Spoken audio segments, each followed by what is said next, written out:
Olá pessoal, aqui é o Dr. Rodrigo Penha, sou cardiologista e médico intensivista. Todo mundo está ouvindo falar da onda de calor. Será que é perigoso mesmo? Você já ouviu falar sobre uma doença que chama intermação? Para falar sobre isso, eu vou chamar um médico que é bastante sábio, que é amigo meu. Espera aí só um pouquinho. Olá pessoal, o doutor está ótimo amarrado para falar sobre calor. Você sabia que o calor mata mais do que o frio? E quais são as pessoas mais arriscadas para o calor? Quem são os mais vulneráveis? São as crianças, principalmente os bebês de colo, e os idosos. Então vamos ver 5 dicas para cuidar do seu velhinho. Dica número 1: horário. Água. Se você não tem nenhum problema, por exemplo, insuficiência cardíaca ou insuficiência renal,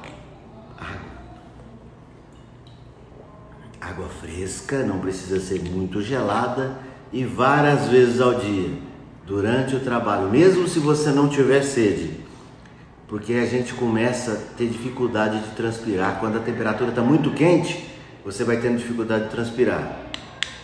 Várias garrafinhas de água dessa por dia, principalmente na próxima semana, onde as temperaturas vão a 40, 45 graus. Nós vamos poder bater o recorde de temperatura.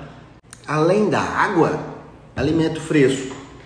De manhã vai comer fruta, leva fruta, banana para o serviço, alimentos, a refeição com mais saladas, evitar alimentos com gordura e evitar alimentos que demorem a fazer digestão, principalmente as carnes. E aí, vou falar uma coisa que muita gente não vai gostar. Sabe o que não faz bem com o calor excessivo? Nem refrigerante e nem bebida alcoólica, porque o álcool demora a ser digerido. Então, para calores extremos, nada de refrigerante, nada de cerveja. Isotônicos são ótimos, assim como o suco de frutas, às vezes com um pouquinho de sal e às vezes com um pouquinho de açúcar para ajudar na absorção desse líquido. Dica do Dr. número 2: procurar um ambiente fresco. Se você tem uma sala com ar-condicionado, bacana. Se o calor estiver muito intenso, numa cidade grande, onde tem cinema, tem museu, tem shopping, procure se abrigar lá. Lembrar que esse calor extremo pode levar a essa doença que eu vou falar e pode levar também à morte. Importante, o ar-condicionado, não adianta chegar lá e colocar o ar-condicionado numa temperatura altíssima. Coloque o ar-condicionado na temperatura de 21, 22 graus. Porque o extremo de temperatura é muito ruim. Sair de um lugar muito calor para um lugar muito frio, e não adianta muito, porque gasta muita energia e não chega. Então, temperatura de casa, quem tem ar-condicionado, 22 graus. Ventilador, importante para circular o ar. Uma dica bem legal: durante o dia, feche a janela e a cortina enquanto está batendo sol, para que o calor não entre. Finalzinho da tarde à noite, abre e coloca os ventiladores para circular o ar na casa. Dica do Dr. Taote número 3: refrescar-se, tá? Roupas leves de algodão quando estiver em casa.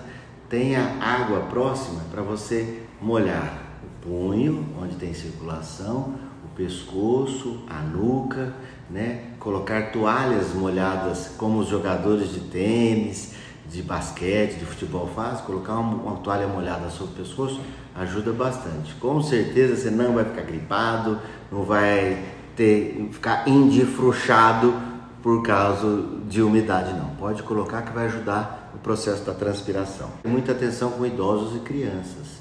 Pai, avô, tem que prestar atenção, porque o idoso às vezes tem alguma limitação e não consegue beber água, não consegue controlar a sua temperatura. Então, se você notar alguns sintomas que eu vou falar daqui a pouco, tem que prestar bastante atenção. E não adianta querer resolver na hora que ele está doente, tem que resolver antes. Então vai lá, já verifique agora, antes de começar o calor, se tem ventilador, ar-condicionado, se o ambiente está fresco, se tem acesso à água. Resolva tudo isso antes. O importante, idoso e criança, manter o ambiente bem agradável. Espero que tenha ajudado. Cuidado com o calor. Cuide das pessoas que estão próximos, crianças e idosos. E vamos passar por essa. Tenha uma boa semana. Dr. Taote.